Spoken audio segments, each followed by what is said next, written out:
Healthy hormones. Let's talk about them, and let's make sure yours are in balance.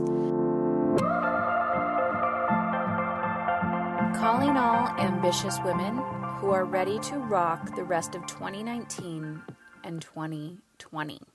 Okay, ladies, this is the official call. We are officially in the enrollment period for Soul Elite. You might be wondering, what the heck is Soul Elite and how is it different from the other experiences you offer, Heather? Well, great question. So Soul Elite is a 12-month mastermind experience for the ambitious, successful go-getter.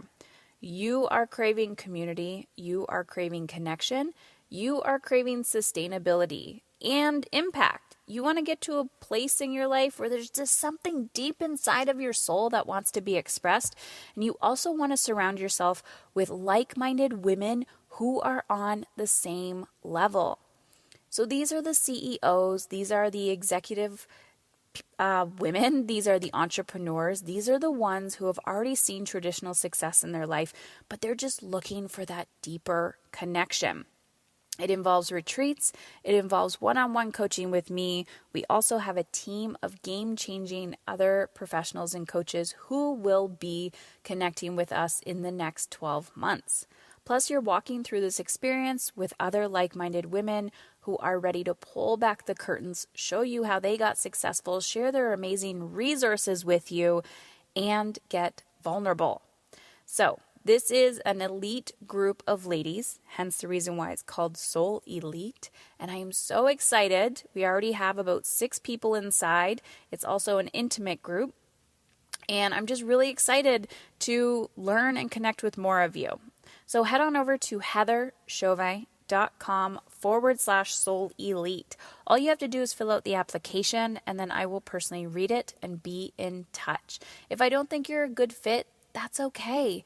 I will point you in the right direction, whether it's another program that I offer or if there's somebody else that I know that can be a good fit for you. So 2019-2020 Soul Elite Experience is now open for enrollment. And when you apply before September 15th, you get added bonuses and discounts. So again, head on over to heatherchauvin.com/Soul Elite and fill out your application today.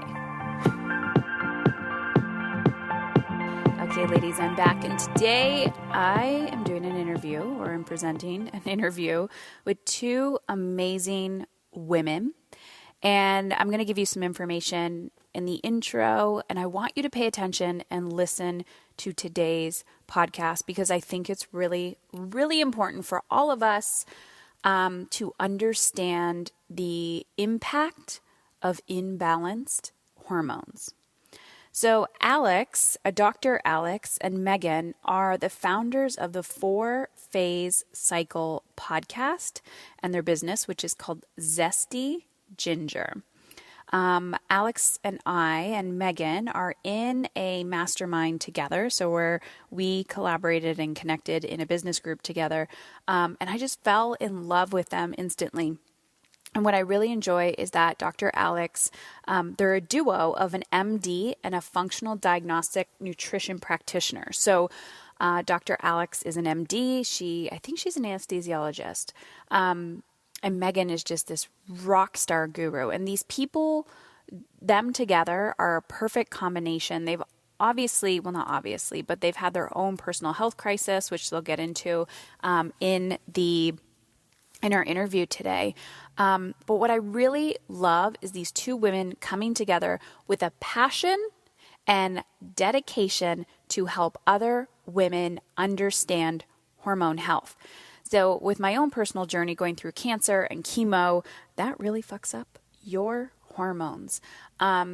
And not being yet at the age where I need to worry about menopause, but understanding that I'm perimenopausal and that if I don't turn shit around quickly, I am going, just because of my health history, I'm probably going to be going through menopause earlier in my life than most. So it's really, really important for me to understand the impacts of hormones. So when I've gone traditionally or to the doctor traditionally and they do blood work, they tell me my hormones are in check. But here's the thing, ladies, when your mind and your body do not feel in alignment and you're like, there's something wrong, you need to listen up. And our hormone health has such an impact on our mental health. Let me say that again. Our hormone health has such an impact on our mental health, and it's really, really important to understand that how you feel mentally can be associated with your hormone health.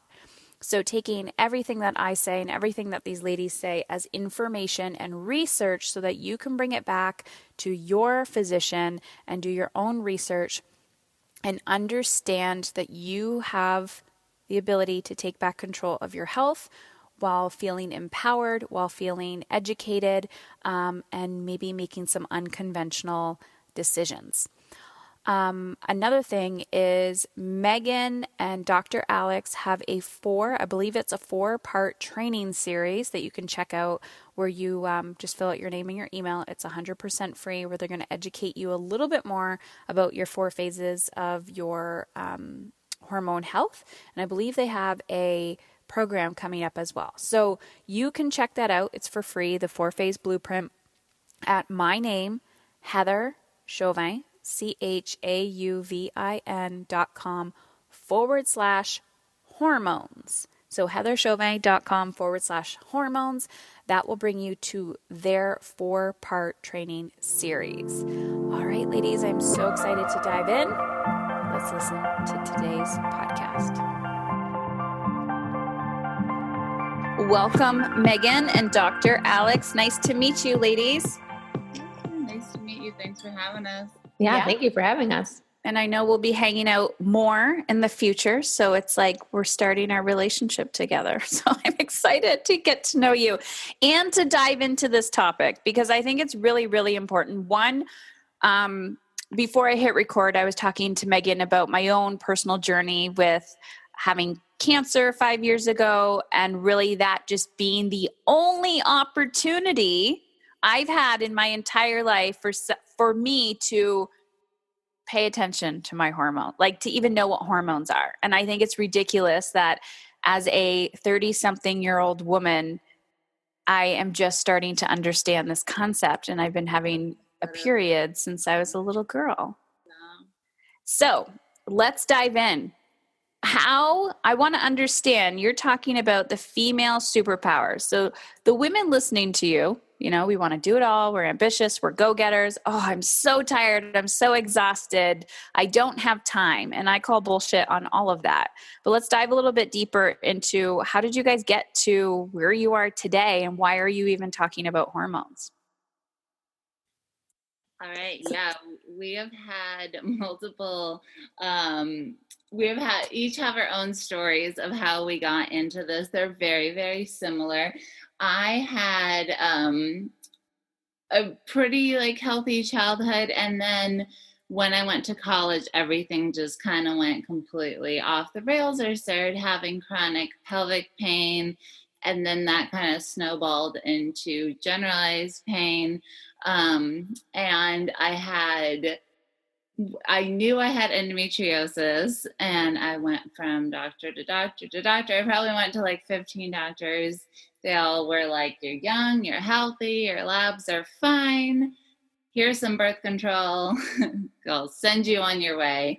And I had been a piano performance major, and I was going along with my life, and I was like, this is so miserable. I just can't live I just am not getting any help at all. I'm not being taken seriously. I just felt so this is not normal. There is no way that a human can be expected to live like this. So for me, I said, I think I can do better. And I switched gears, went to medical school, did an anesthesiology residency at the University of Chicago. And now I'm going on to finish my training as a chronic pain doctor. And I hope to work with women with chronic pain syndromes. But as part of that, then of course, course, the hormone piece is such a crucial piece for so many of the ladies that we work with and everyone that we talk to. I mean, whether you label it hormones or not, so many of us struggle with this like superwoman thing where we're everything to everyone. And that was so me. I mean, the story in my head was that I was taking this bad thing that happened to me, and that was the silver lining to catapult me in the new direction, which I still think is completely true. But I also know that I was living in such a way that I was trying to make everyone else happy and not me happy. And so part of this whole experience has been relearning how to actually be a female without all of the like societal baggage that goes with that. And yeah, we were chatting before this, how ridiculous we think that we're all in our 30s and only now are we really understanding like the superpower that I've had since, I'm close to 20 years now having my period. So yeah, we've taken all of this and turned it into kind of how we work with women overall. So that's my story. And Megan's is similar in nature, but hers is baby related. Oh, Yeah. I want to dive into yours in a second, but I just kind of want to reflect on what you were saying about how you were like, I can do better and I don't have to live like this. Like for everyone that's listening, please be mindful of like what makes this person different rather than this person? I'm always talking about like, I have a social work background. So I'm always talking about like the risk and resiliency factors. And it's like, because you wanted more and you're like, I am not going to settle. There's no way I can live the rest of my life like this. So I just wanted to point that out. And of course, if that didn't happen, you and I wouldn't be talking right now. Totally. And it's been a real blessing. I mean, I really feel like we are always guided. And I only have this now. I spent years being angry and resentful and hurt that I wasn't being listened to. Now in retrospect, like 15 years later, I know this has been guiding me all along the way. And it still is, because recently I had a bad pain flare myself that really knocked me out. And the whole time I just knew like, this is for my improvement. Like this is happening for me. This is for my empowerment. And that's what we teach. I mean, our kind of pillars are education. We want women to understand their body, and then empowerment. What can we do to take control of our female physiology and actually make it work for us, rather than everything that we've been taught it, which is ignore it, medicate it, and, try to generally make it go away as much as humanly possible. And then, enjoyment is the last piece, because honestly, all of this, there's no point in doing all this hard health work if you're not, ultimately, your goal isn't to just enjoy your life and do whatever like your passion is in the world, whatever your gift is for everyone. That's what we want you to be sharing, not, miserable and feeling horrible like we were, so those are all, and we feel like you have to hit up all three in order to really make significant improvements in how we feel and how we interact with our own world. Awesome. Thank you. Megan, what's your story?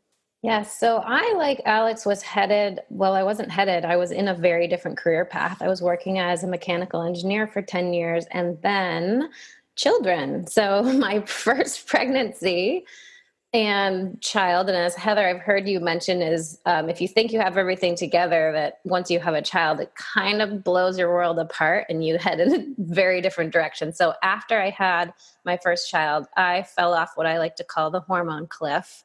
And at about 9 months to a year postpartum, things just went really south. And I had never dealt with any of these symptoms. They felt totally out of nowhere. So I had extreme anxiety and panic attacks. So much fatigue, just such incredible fatigue that I remember thinking, how can I not go to work? What could I do? Just like break an arm, or I want to leave of absence somehow. And I was trying to think of the best way to do that. That's how tired I was. And I just started to realize this can't be right.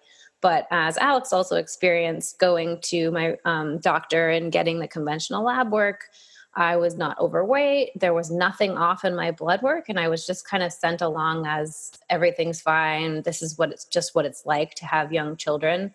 And everything in me said, this can't possibly be what it's like to have young children, or no one else would have another child, because I just felt that horrible. So that whole situation led to me finding holistic nutrition, functional diagnostic nutrition practitioners who use functional lab work, and went down that road. So finding on my lab work, what the labs that Alex and I now use in our group programs with women are the Dutch test. So it's a dried urine test for hormones, and then a neurotransmitter I've taken test. that one. You know the Dutch. So It's amazing for me. It was the first time that I was seeing on paper that the numbers and the levels lined up with how I felt. And I was not dismissed as this is all in your head, although we would kind of argue it is all in the head. It starts with the brain, the hypothalamus, the pituitary, but you know that it's this made up thing. So it was really freeing, and it felt empowering to see on paper that,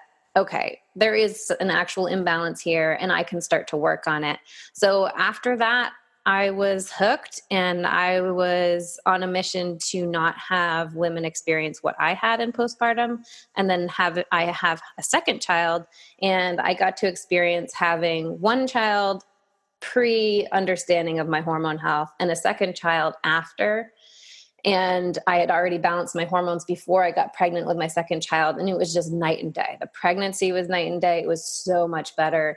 I had a quick and amazing home birth of the second child, which was not the case with the first. And then even just her health, because that was another factor, was the health of my first daughter.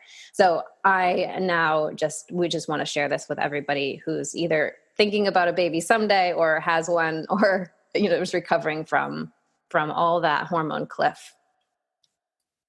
I don't know if you guys noticed, I almost started crying, like just listening to you, and I'm like, dang, why am I getting emotional? I usually don't, especially when I'm doing interviews with other people. But I said this to you, Megan, before we hit record, that when I was going through chemo, they put you in menopause, and then coming out of it, I was having 2 periods a month. And I was heavily into personal development and coping strategies. And I remember going to my oncologist, and she took my blood work. She's like, you're fine. And I looked at her and I was like, I am not fine. Like, there's huge red flags here that if something doesn't happen, I cannot be in this physical pain, like mental pain, for the rest of my life. And I knew it was temporary because I knew my hormones were coming back, but it wasn't until my functional medicine doctor, who I actually grew like a deep relationship with, and she was like, that is not the case. There is help. And I was going through the Dutch test process and a whole bunch of other things. And she's like, it will get better. It will get better. And I'm like, if I didn't have these coping skills, I don't know where I would end up right now. Like, this is a very scary place to be. There's many women that I talk to who, maybe parenting is their trigger, and they're like, I can't understand my child's behavior, but there's so much projection of anxiety and fatigue and all of this going on. So I always look at the whole person, and I can see like, hey, I think there's something going on with your hormones. I know nothing about this. Here's a resource, go. But the first thing we do is we go to our GP, and they're like, you're fine. And so I think the message here that I'm gathering in this exact moment is, if you do not feel fine and someone tells you you're fine, don't listen to that person. Keep looking, keep searching. And I think another thing that was bringing big emotion to this conversation is, if we all gave up and we just sat with I've been told that I'm fine, we would not be here helping other women. And I think that's really, really important for others to hear, that, if you have this drive inside of you, go out, be the change. What were you going to say, Dr. Alex? Even, I did 3 rounds of IVF that veil. And those hormones, which, you know, you're working with a reproductive endocrinologist, they're the people that specialize in hormones. And honestly, we use reproductive endocrinologists as resources a lot. And, you know, there's a lot of things that insurance will cover, but these are people who specialize in hormones. And I was literally crawling out of my skin with anxiety. Like, I remember calling Megan and being like, I just want to like literally take my skin off. Like, I'm crawling out of it. And I called and they were like, oh no, like hormones don't really do that. Like, that must just be like a weird thing. And I remember being like, oh my gosh, we know exactly we know what progesterone does. We know the link between estrogen and histamine, like all of these things. And I just was so floored that there was apparently nothing for me. And of course, then and I was in no position to like think critically, so I just would always call Megan. And we are in our group, we have accountability buddies, because I just feel like when you're in this world, you just need a person in your life that is the sane one when you're going insane. So I would call Megan, you know, and she would help me walk through things to do and what to try. And, you know, it really helped, but it wasn't until I took that empowerment into my own hands, because, you know, sadly, it's true. We don't get a lot of answers, and you kind of get looked at like you're growing a third head, and you're like, I don't understand where the disconnect is. And I get it from the other side. We're not really taught as much about it, so we don't have that. We don't bring that type of understanding. We've basically taken male physiology and extrapolated it and applied it to women, even though we also know that women have their own female physiology. And it's very interesting that we sort of ignore that part and just assume that everything that applies to men also applies to women. But I think, you know, more and more people are just finding that that's not true, and that we just can't keep applying the same thinking and help the women that we need to help in the world. It's just not going to work. Interesting. I've been saying this a lot during interviews, that I've never been a social justice warrior or would label myself as a feminist. And the more and more I learn about myself, the more I realize that systems were set up not for women, right? So it's mind-blowing to me.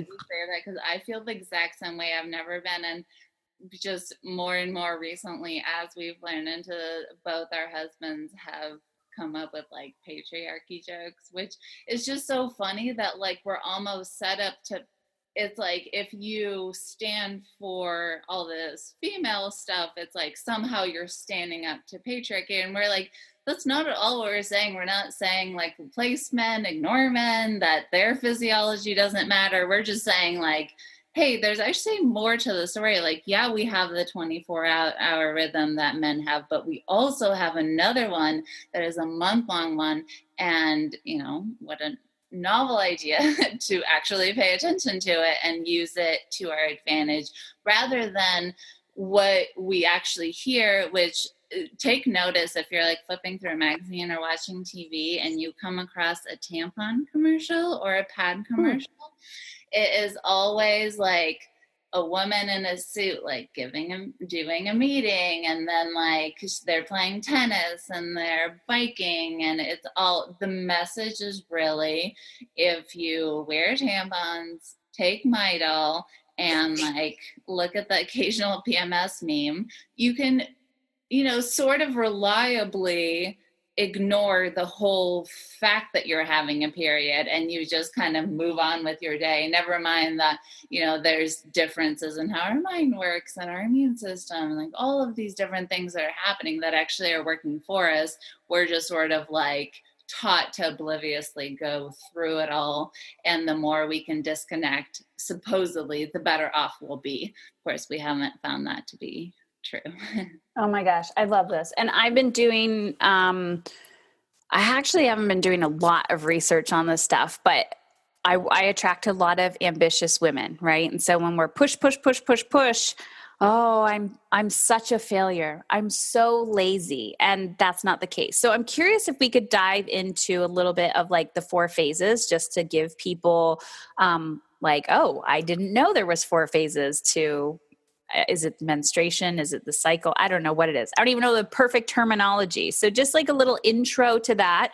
And then we'll dive into more of like the female superpowers. Definitely. And I think let's circle back around to the whole lazy discussion, because I know Megan has some really big insights that she had taken away and how to, so that'll be interesting. But let's start with like a really brief overview of the 4 phases. So yeah, the female cycle is really the entire cycle from the beginning of your period to the next time you get your period. So it's about a month for most ladies. And if you notice, like anyone who works with the female cycle, they have either broken it up into 2 parts or 4 parts, just because our physiology naturally breaks itself up that way. So a lot of times it's all of us talking about the same stuff, just in slightly different ways. And so the way that we've broken it up is there's 2 categories. You can either be in the category of having a regular cycle, or you either have an irregular cycle, or it's just not there, like you're breastfeeding or something else is going on where you don't have a cycle. And in that case, you follow the moon, because it just so happened that the moon is almost the exact same length as the average female cycle. Probably not an accident, but we don't we don't know for sure. But so then phase 1, for people who have a cycle, phase 1 is when the first day of your period. It doesn't count spotting. So first full-blown day of your period is phase 1. That lasts for about 7 days for most women. And then from that time leading up to ovulation is phase 2. And then after ovulation to about a week after is phase 3. And then the week before your period is phase 4. Generally, everything, it's really amazing. It just so happens that everything is really balanced. So there's the first 2 phases, which lead up to ovulation, are all, the body is really focusing on optimizing inflammation, modulating the immune system, and making sure that ovulation happens healthfully. If that all happens normally, then it sets up the success of phases 3 and 4. And phases 3 and 4 are really when our body is working on detoxifying from hormones and hormone mimicking chemicals in our environment. Okay? So that's kind of how the 2 halves are broken up.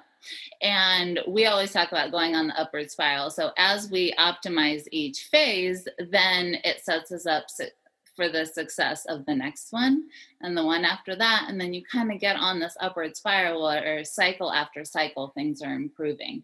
And really the whole idea is that you're doing what your body is already working on. So you're supporting the things that the body is already working on, rather than dividing the energy of the body so that, it has a plan and you have your own plan, which is what most of us are doing, right? We start diets because it's a Monday or it's January 1st, not because we found phase 2 is when we feel the most empowered to take action. That's the best time for most women to start any sort of elimination diet, any sort of like whatever you're working on. It's the best time to start exercise plans. So these are all ways that we can use these times. So if you want me to keep going, I can also talk about kind of the experience of the 4 phases. You want me to hit that up?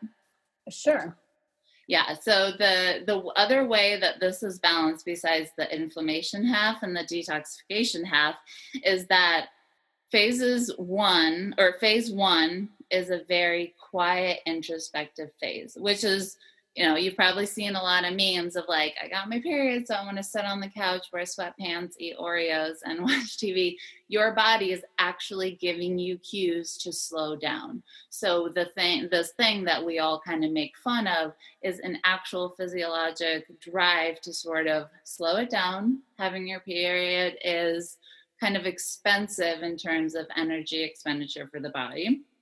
And so the body asks us to chill a little bit. And this is when our brain, our right and left hemispheres, are really synced up. And that's when we are really good at planning. We are good at thinking about, what are our goals? And you'll notice and think about the last time you got your period, there may have been a time where you're kind of looking around and you're like, oh, I don't like my hair. Oh, my outfit isn't so good. Like, oh, why is my house so messy? You're like, I'm behind on work. And that's because your brain is literally doing that work. So if you're not directing it, it will do it anyways. But what it's doing is just nitpicking all the things in your environment. Whereas when we focus our mind and say, this is a time when I want to sit down and say, what's most important to me? What am I working on this cycle? What are the steps I need to do to get there? And then your brain's like really locked in on getting that done. So it's really great.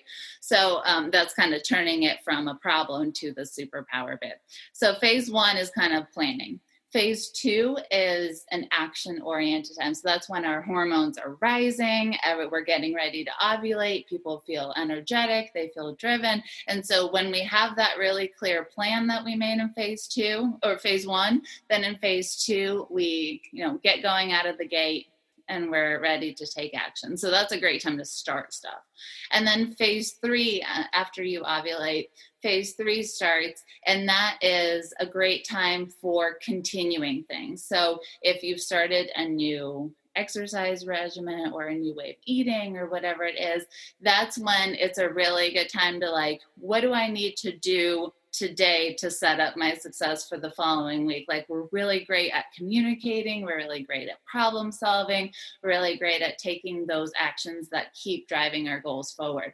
And then phase 4 ends with another quieting down. So it's kind of balanced, 2 outgoing phases, 2 quieter phases. And so right before our period starts, we also kind of feel that drive to quiet again, do some retrospective analysis. It's also a great time to find balance because, a lot of times before our period, we feel cravings, we feel like maybe we need comfort. And so that's the time to say, well, instead of, inhaling a bunch of cookies and then feeling guilty about it, saying, why do I have that craving? What is it that I really need? And how do I give myself that? And maybe it is, you just have the cookies and that's not the end of the world. Or you say, I'm actually looking for love and connection. So I'm going to go ahead and look for that rather than eating the cookies, right? So it's the perfect time to do this work where you're like, what do I actually want from my life? And how do I give it to myself? And so it's a really beautiful way to wrap up the whole cycle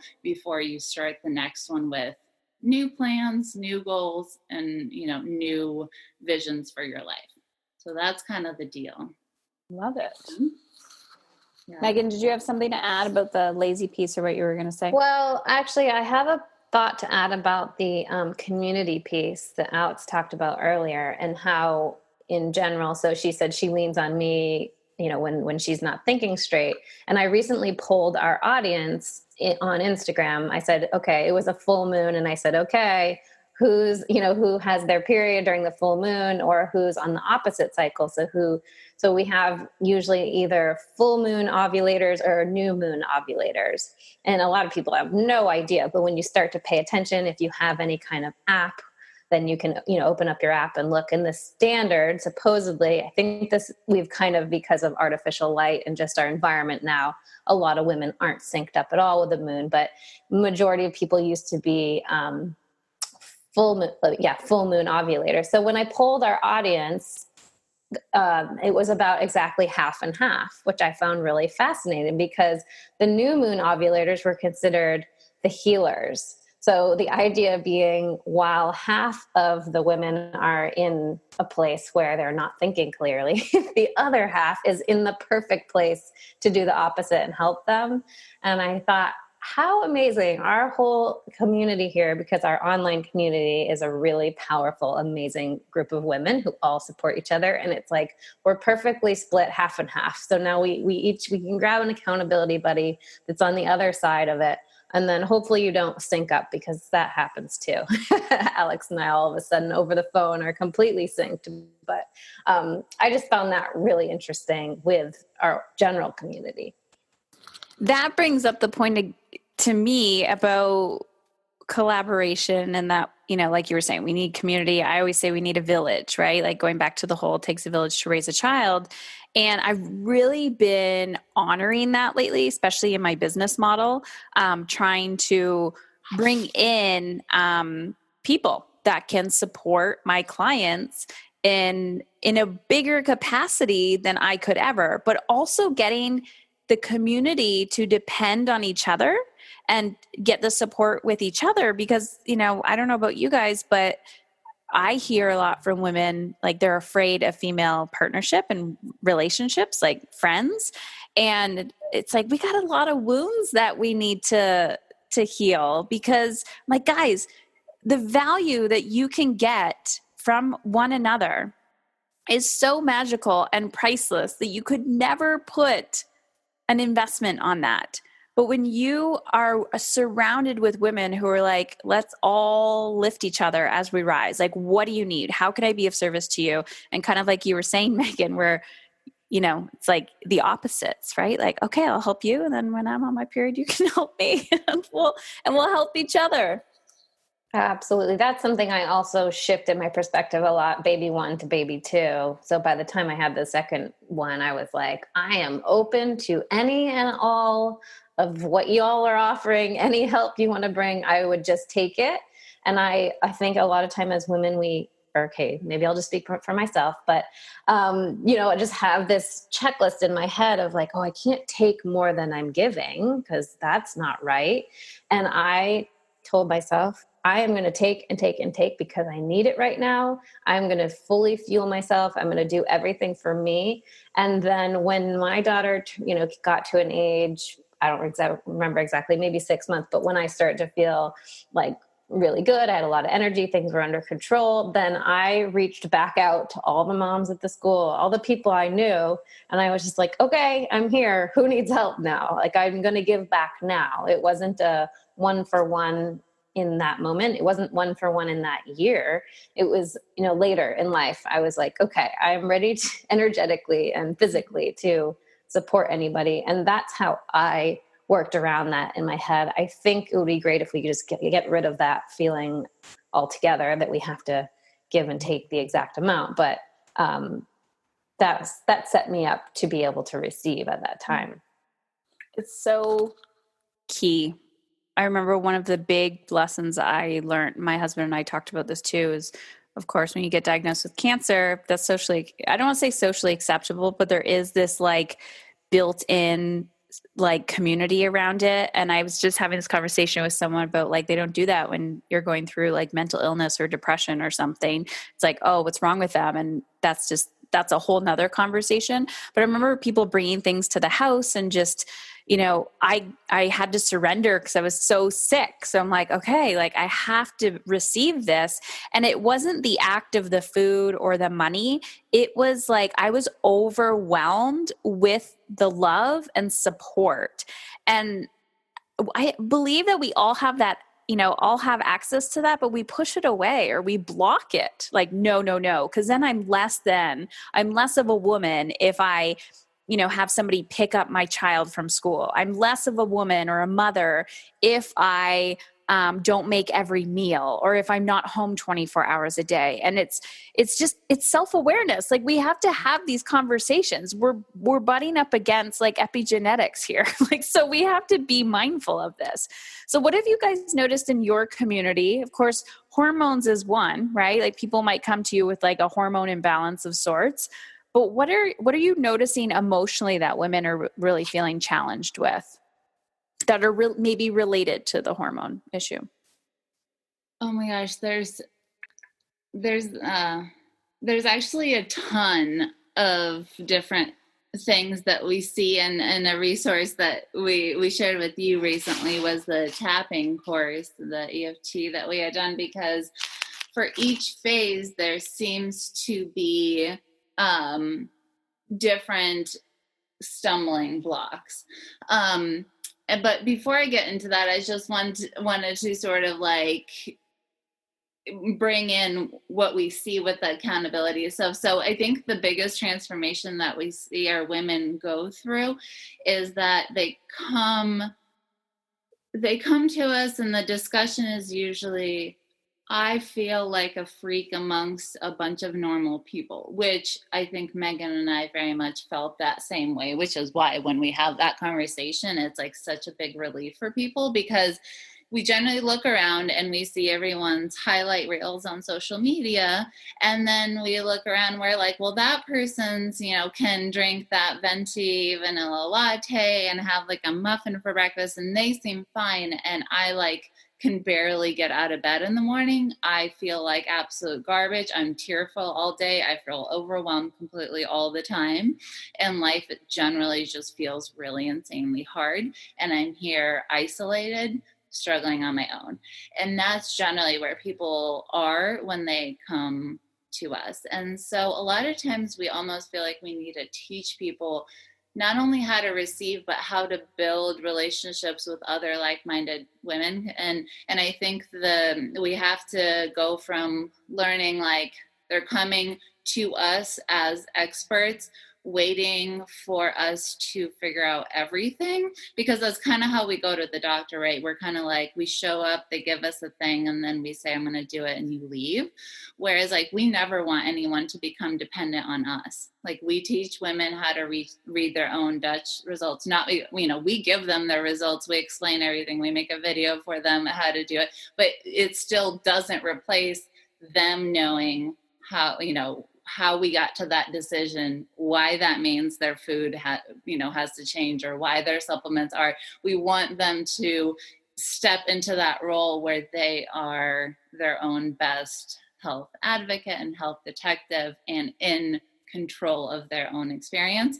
And part of that, going from like, I'm going to get, information passed down from someone and I'm going to take that and leave. It's more like then stepping into a world where everyone's doing that. And so you're stepping in, all these women are like learning to set boundaries for themselves, learning to put their needs first, making time for meditation instead of doing something for someone else. Like, all of this takes time to figure out, but it's really the transformation that we want our ladies to have. And it's really fun to see that as they get their accountability buddies, they have someone that's checking in on them. They're like, hey, I keep getting stuck with food prep. And then their accountability buddy can either actually help. Like, we've had people drive to see each other, fly to see each other, meet each other to help, like lend a hand, or even just say, oh, listen, and maybe there's things that I do that can help you,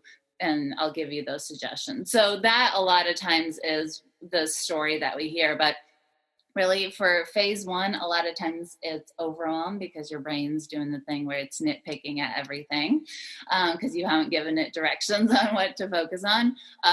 Phase two is a lot of times when people feel that like anxiety drive, like I should be producing, but if you haven't created a plan, then you kind of have like energy that you don't know what to do with. So sometimes phase two is kind of like a busy energy anxiety feeling.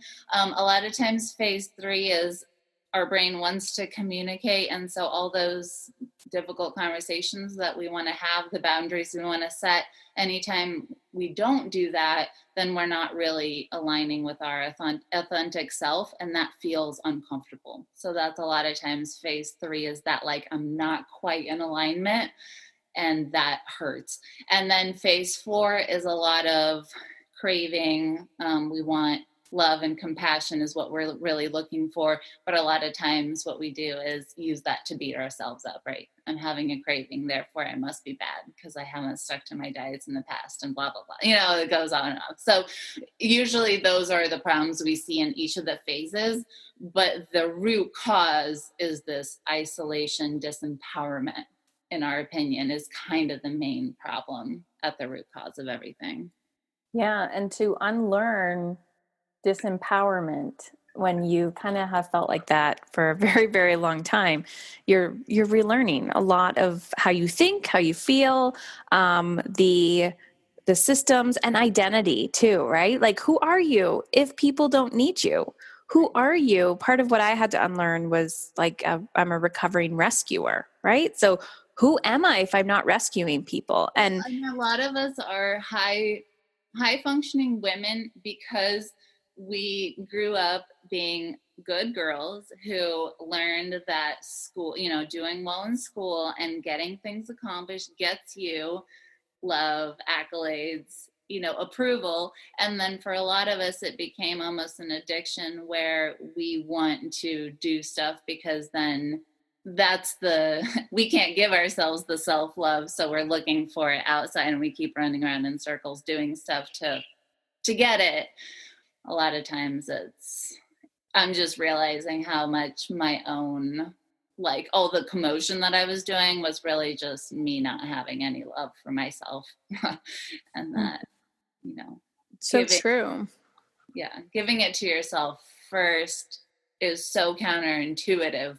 But at the same time, when you start doing it, you're like, oh, I get it. I don't feel like crap anymore. Therefore, I can actually help. Like it clicks, but it's a hard one to really wrap your head around. Yeah. I was going to ask you, ladies, when you noticed, of course, we all have our mess to success story, but at what point did you notice that thinking outside the box and learning a new way was actually working? So like an aha moment that you had, maybe Megan, you were talking about not being so fatigued or like, and I know you talk about, your second pregnancy was very, very different, but were you like, oh my gosh, why doesn't everybody know this? Well, specifically when Alex and I really started to focus on the phases of the cycle, because we didn't use that as much at first. We were using the same concepts. We were really helping women optimize detoxification was a key.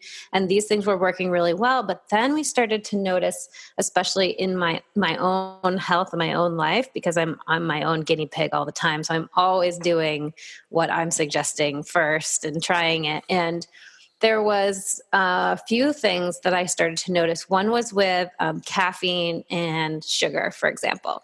So a lot of us who've had health concerns in the past, or we've had weird symptoms and, there's no specific diagnosis, but these weird imbalances, we're used to tracking and watching symptoms and kind of going, well, what did I do? What did I eat? Like what time of month of it? What the heck is going on? Because it just seems totally unrelated. And for me, one of them was that the majority of the time I could drink, a good cup of black tea and be totally fine. And then there were certain times where I would do that and then be so anxious, just heart pounding out of my chest. And it was really annoying because I didn't at that point seem to have any idea why and when this was happening. It just seemed out of nowhere. And when we started to really put together tracking that it was a specific time of month. So for me, right around ovulation in the middle of my cycle, and then the 3 or 4 days leading up to my next cycle, these are times around ovulation can be, there's some correlation there with high estrogen and histamine. And then right before your next period, you're detoxing all of the excess hormones out of the body. So as you're pulling all these excess hormones out of the body, your liver is a part of that process. And if you do other things that stress the liver, like caffeine, alcohol, sugar, then it's kind of like a double load on the liver. And in traditional Chinese medicine, anxiety is linked with sluggish liver or liver burden. So there was this huge aha moment of, oh, this is a time of month thing. This is not just out of nowhere, because I think most of us as women can handle, I'm going to say, it wouldn't bother us to have certain things and symptoms and guidelines that we have to work with. It's this idea that we have no idea why or when that really drives us crazy. Like if I knew I had to deal with the worst symptoms in the world, but only 3 days a month, I'd be okay with that. But when they just seem to pop up, you're questioning what's going on. What is this leading to? So starting to kind of understand your own cycle and track it, this was like, oh, I can work around this. The same thing happens for me and a lot of women I work with. We started doing this test where we would have same time during ovulation and the 3 or 4 days before their next period, I'd have them shut down social media because they found that they were really, really triggered by other people's posts, the comparison-itis and just feeling not enough and no longer being inspired by an account like ours, but feeling more, oh my gosh, I'm never going to do all of that. And it would be the same account, the same people, and they're wondering why all of a sudden the feeling is of lack instead of, empowerment and enjoying. So there are these cool little tricks that we started to play around with. And it was taking a lot of the anxiety and the overwhelm out of the toughest times of month and making you feel like you're controlling it again. And same thing. One other really powerful story for me was Alex mentioned, you're going to start a new diet and you're going to do it on January 1st or a Monday. That was another thing that had happened to me.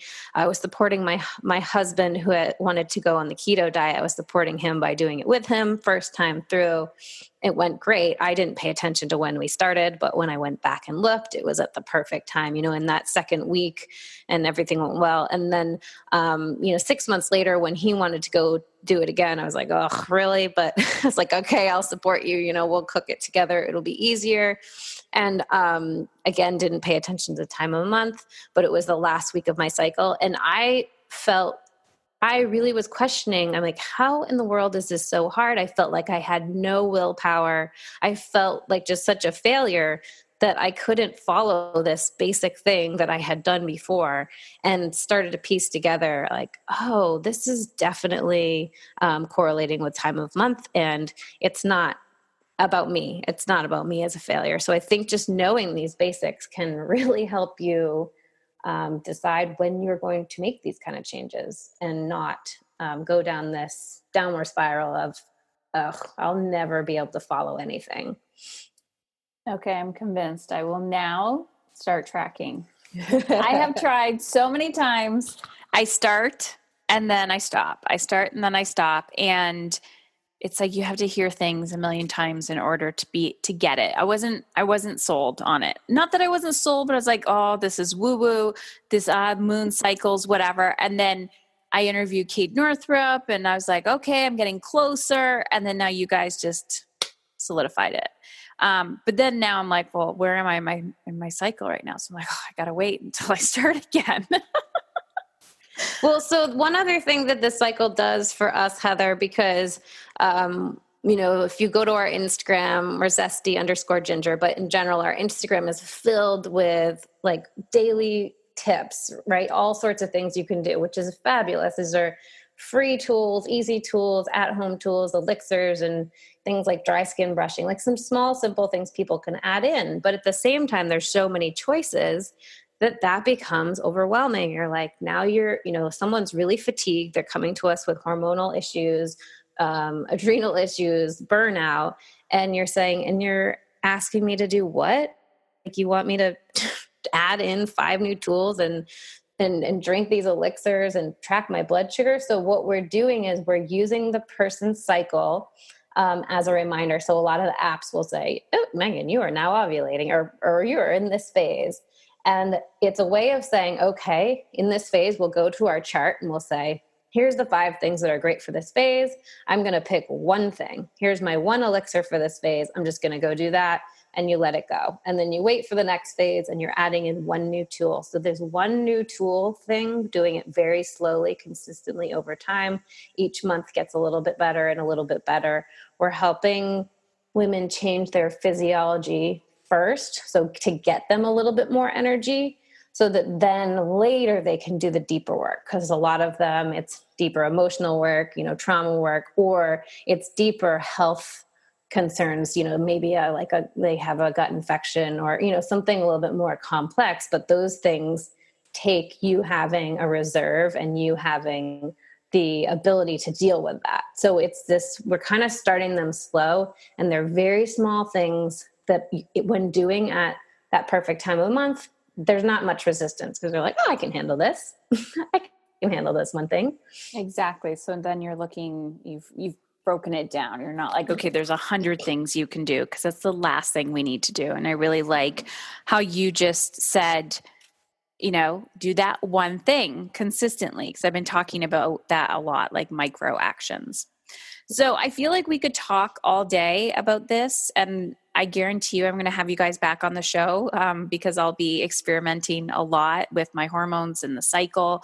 But it sounds like you have an amazing community. So can you tell everyone where they can find you? I know you have a program, and I think you have something for the ladies as well who are listening to this. So let me know.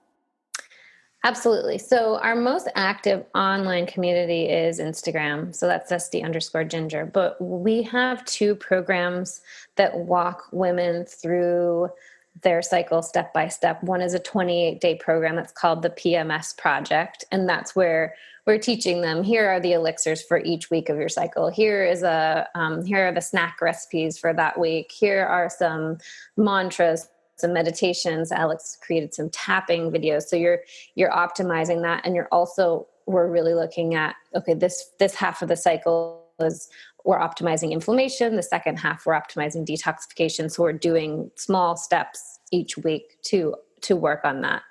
And that works and is great for a lot of women. And then some women find that they're in the category of having much more complex health or hormone issues. And that's where we have a 3-month program where we're using the functional lab work. So in that program, we're using the Dutch test, the dried urine test for comprehensive hormones, and then the neurotransmitter test. So the idea there is that not only how your hormones are working, but then how your brain is communicating with your hormone system. Because sometimes hormones are doing one thing and really what's happened is the feedback loop from your brain has stopped. So when you stress your body out, when you don't feed it enough, when you overexercise, then the feedback loop might have stopped. So we're looking at both of those to try to support the person to come back online, get them into a place where their body feels safe, they can get into rest and digest and out of fight or flight. That's kind of the key of everything we work with our ladies on, is getting them out of a chronic state of fight or flight. And we're supporting them through the process with, we're looking at optimizing nutrients, optimizing exercise, not too much, not too little, and just sleep, PMS, all the different things, all the different categories, which is why we're doing that in a 3-month program, because it takes a while. Many people come to us and they just want to do one Dutch test and get one consult and be on their way. And we said, we used to do that. I can't get you anywhere in one test and one consult. That's just the beginning. It's really it's those small weekly steps that make the biggest difference. And it will take a minimum of 3 months for women to really see the balancing of their hormones. So that's kind of why we use that a time frame as a starting point. Awesome. Yeah, that's why my mastery program, the time we're recording this, it's 8 months, but I've played around with other things. I'm like, I won't work with you if you just want a quick fix, because you have to be committed to the process. And if you're not emotionally there yet, you will never see transformation in your life, because we have to get out of this conditioning that, I'm just going to eat good for a week, or I'm just going to take that pill, or I'm going to have that one test. And if you're already investing the time and the energy in something, then just be all in. One huge belief or mindset game changer for me was that I was becoming empowered, like you were saying, be empowered of how I wanted to feel. And I don't think we realize how much we've fallen victim to our circumstances, blaming other people for our lack of whatever. And it's really, really important that we understand this is a commitment. And so I walked into my functional medicine doctor's clinic yesterday, and I was like, this is my thing now. Like, you guys get a lot of my money. And the reason why I would rather invest in there than clothes or useless crap, because it's all about quality versus quantity. And I actually don't crave all those other things anymore, because the quality of my life has improved so much, right? The energy, the vibrancy, the just loving life, that I'm not buying useless shit to try to fill those voids or cups or wounds or whatever they are. So it comes full circle. And just like you guys, we all have to just be very clear and honest with ourselves of how do we want to feel, and are you going to how bad does it need to get before you're willing to change? That's my point. Mm-hmm. So the project, or the PMS project, I'm going to have a code for everybody, and that was introduced in the intro, which I will be recording after this. So we'll talk about the code there, and they can get 15% off. Yes. Yep. Okay. So that will be, the code will be in the show notes. It's also in the intro, the URL and all of that. You can go there and check that out. And then Heather, if somebody joins our intro program, which is the 1 month PMS project, and they do the program and they find they really need continued support and to move into the 3 month program, then they can apply the cost of that initial program up to the larger program. So it's amazing. Essentially free if you decide you need both. And hopefully, maybe you won't. Maybe that will be enough to get you going. Amazing. Okay. So, and you guys have a podcast too. Yes, we do. What's it called? To be on. So we have the 4-phase cycle podcast. Awesome. And you can listen to that everywhere. Yes. And the very first season, Alex goes step by step. It's a pod class. They're shorter episodes, and she goes step by step through the phases, through what is estrogen, what is progesterone, all the details. You can really start to pull together what the heck is going on, which none of us were taught in high school. I love that. Thank you, ladies. And thank you, Megan and Dr. Alex. This was beautiful. And I'll be on your podcast as well. But I think this is a conversation that all women need to engage in wherever you are, whether it's for yourself or you're raising young ladies or we all know someone who'd be like, hey, listen to this podcast. You should get your hormones in check. It's always a nice thing to suggest to a friend. Exactly. And it's not just about PMS. There's so much more, like utilizing it as your superpowers. You can gain more clarity, gain more creativity, make a bigger impact in the world. So whatever your why is, just realize everything is connected. So thank you again. Thank you, Heather.